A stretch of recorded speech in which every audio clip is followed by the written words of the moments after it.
Konnichiwa y'all again, Mina-san. Tis I, Atashi wa Glumulurara desu yo.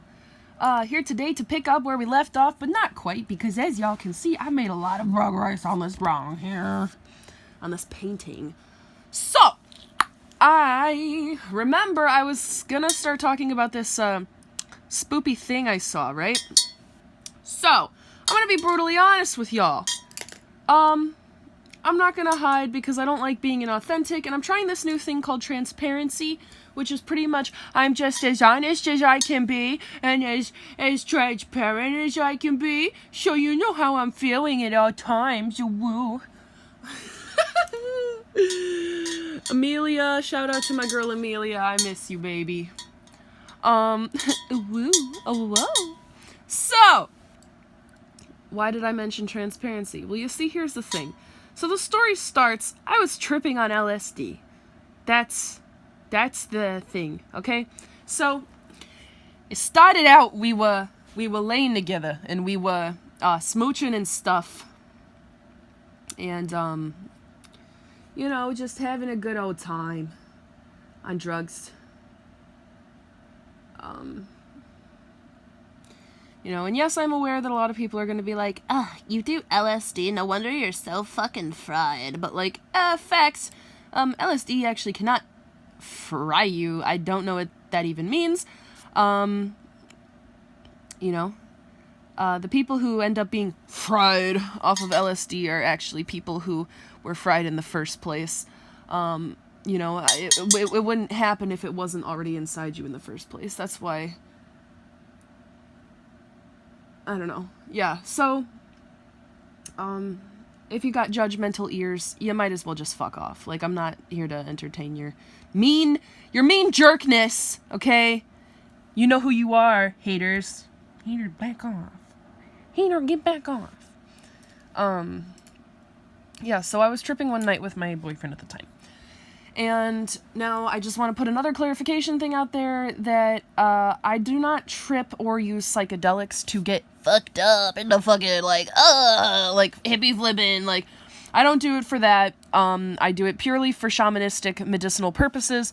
And fun fact, not that I condone drug use, you know, even though I'm sure you're gonna get prescribed medication from your counselor for the same thing. But psychedelics actually aided my spiritual growth and also emotional health a lot. I grew a lot from learning about consciousness, and I woke up in a lot of different ways. I realized a lot of, like, how I was hurting myself and putting myself into certain situations that I said I didn't want to be in, but then I enabled myself to be in them.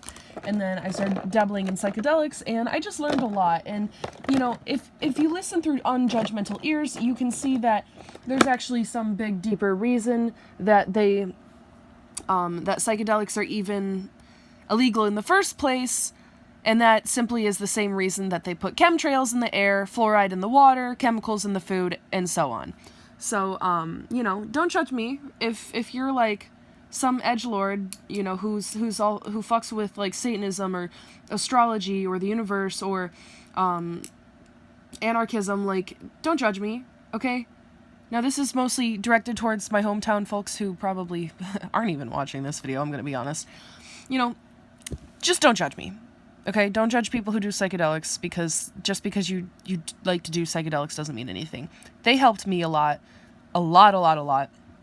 And I honestly don't regret doing them. Do I do them anymore? No. But, you know, at the same time, they helped me a lot, so. But then again, like I said, I'm not fucking stupid about it. Very responsible with them. I'm just trying to find a color to use. So, I was tripping one night with my mans, and we were snuggling and smooching, and I was Jay chilling on the bed. He gets up, walks over to the other side of the room to stretch. Now, this ex-boyfriend had chronic lower back pain, and we didn't know why. Until this happened, and then I think I figured out why. God, it's a whole freaking story, so it's kind of hard to, like, channel all the... I've told this story so many times, so recalling it is a little bit difficult. Or maybe it's the acid that's fried my brain. No, usually I can tell the story just fine. But, you know, I've just told it so many times that I'm exhausted now, so... But, and also it kind of sucks because there's no visuals. I can't, like, draw because I'm painting.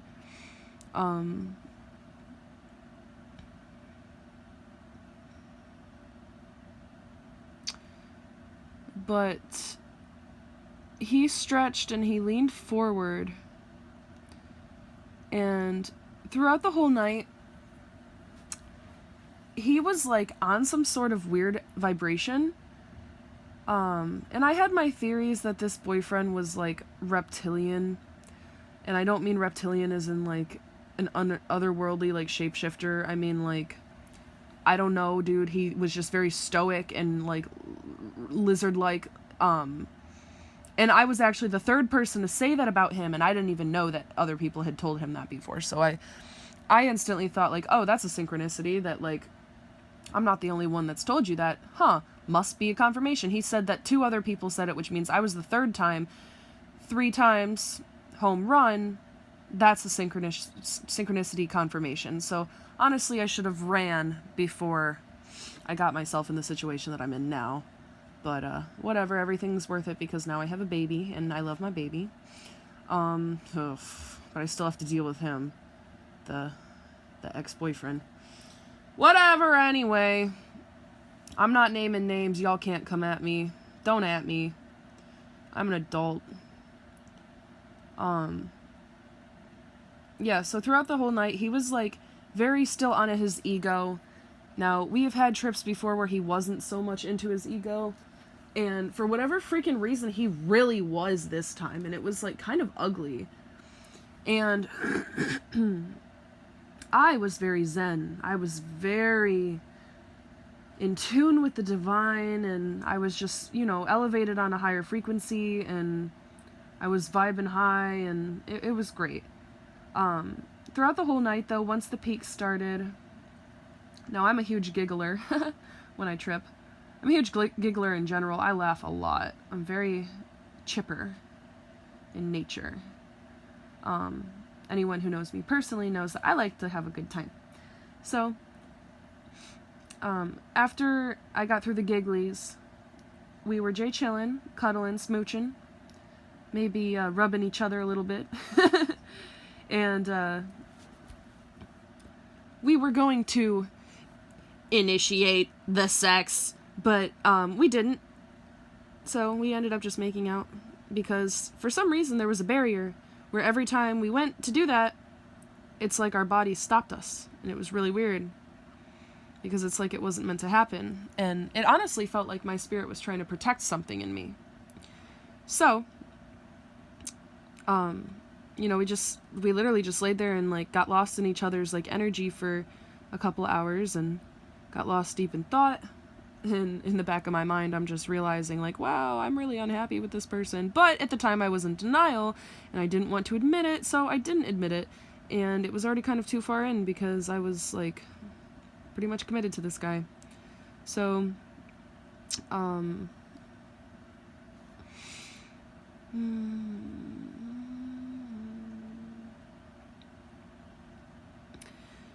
So, throughout the whole night, after the trip, the peak started, like, diminishing. Like, you guys who trip, you know what I'm talking about. When you were peaking, and then towards the tail end of your trip, like, the beginning of the end, everything's, like, fractalized, and it looks like this. It looks like you can see, like, the triangles, triangular shapes, and you can see the sacred geometry and everything's still vibrating. Your third eye is obviously still open, but you're not quite peaking anymore, you know what I mean? So I was at that point, and I kept seeing this thing floating around the room, and I just dismissed it as an eye floaty that looked weird because I was tripping on acid.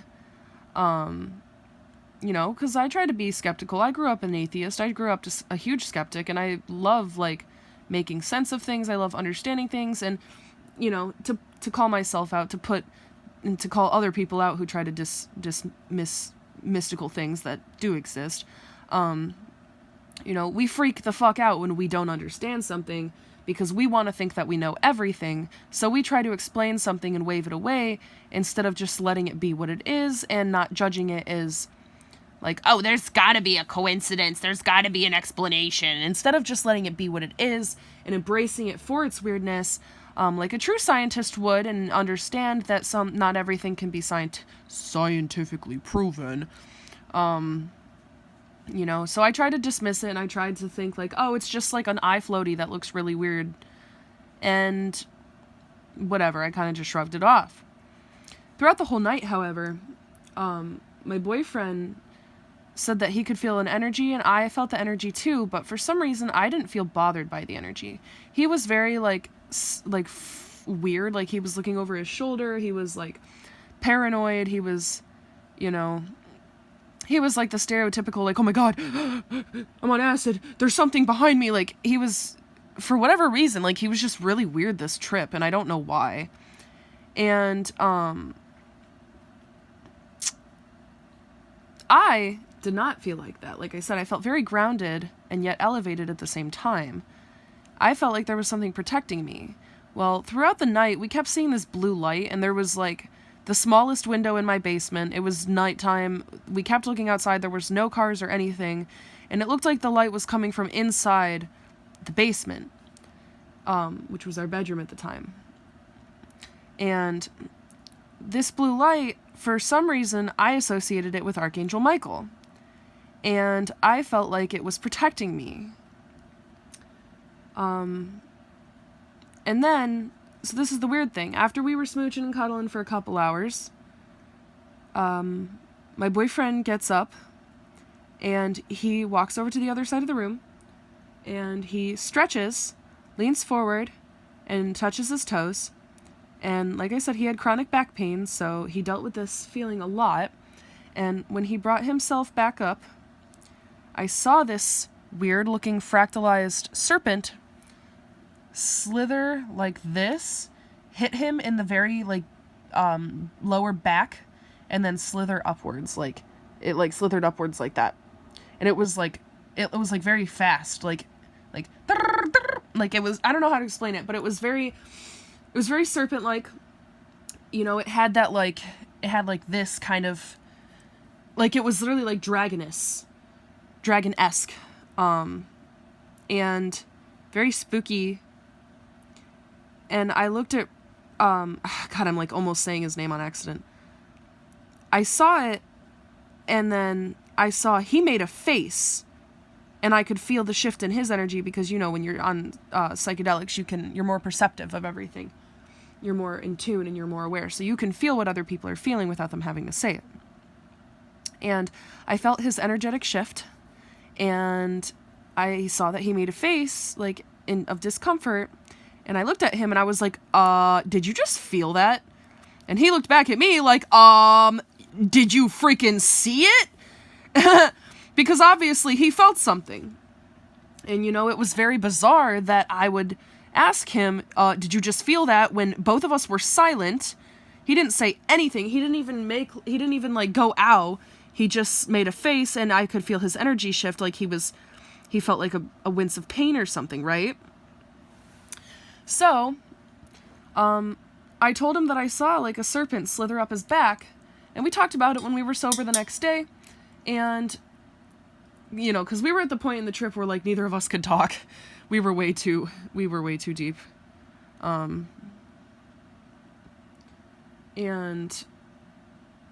yeah, I don't know, like, my first conclusion was that it was a spiritual parasite, because, fun fact, I actually had my theories that he had a spiritual parasite attached to his lower back, because, like I said, he had this chronic back pain all the time. And I was like, that seems weird. Like, he's never sustained an injury. Like, there's no reason why his back should be hurting like this. He doesn't have scoliosis. He has, like, the straightest spine of anyone I've ever seen.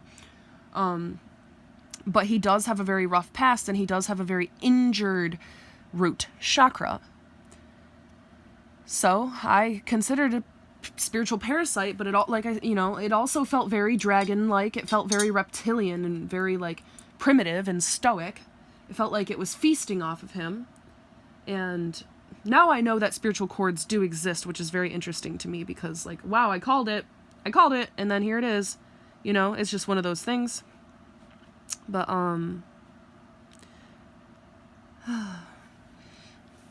you know, and as far as the blue light goes, well, let me backtrack for a second. So, the boyfriend actually, he called it his tail. I think he was kind of just saying that to be funny, but at the same time, I feel like maybe he was onto something, and I think honestly, he maybe had, like, a contract with this thing. Like, he was aware it was there. He knew it was there. He was almost fine with it being there. And that's what scared me. But at the same time, at that moment, at that point in time, I kind of was just like, ah ha ha, your tail, you're so funny, you know, being blinded by the fact that, like, there's a reptilian man in my presence openly admitting that he has some sort of, like, spiritual thing. And, you know, he has told me that he's seen demons and that he's openly performed rituals to attract said demons. And, like, we all have, I think, you know, the stuff you do when you're a teenager. You do satanic rituals, you summon certain ghosts and stuff, you know, the usual, right?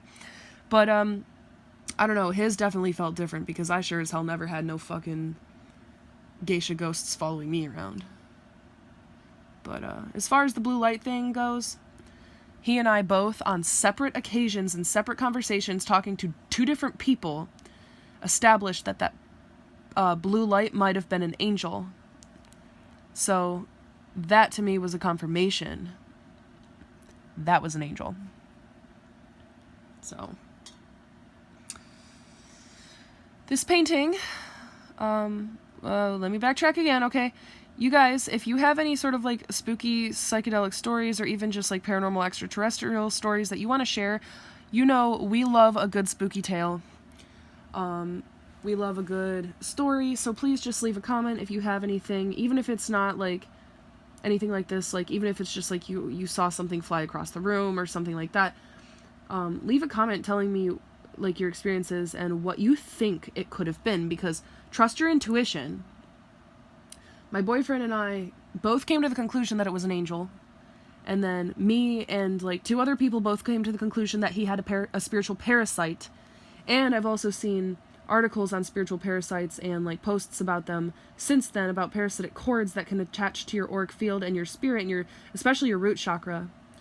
And, you know, there's a lot more details into this, but we could talk about that another time. So if you guys have anything to add to this and you want to share your stories and speak up about it, I will not judge you. Nobody on my channel will judge you.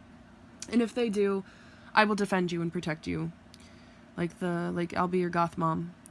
So, you know, this painting will be up for sale soon.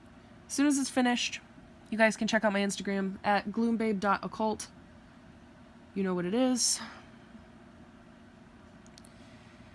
Yeah, thank you for listening, and let me finish this part right here.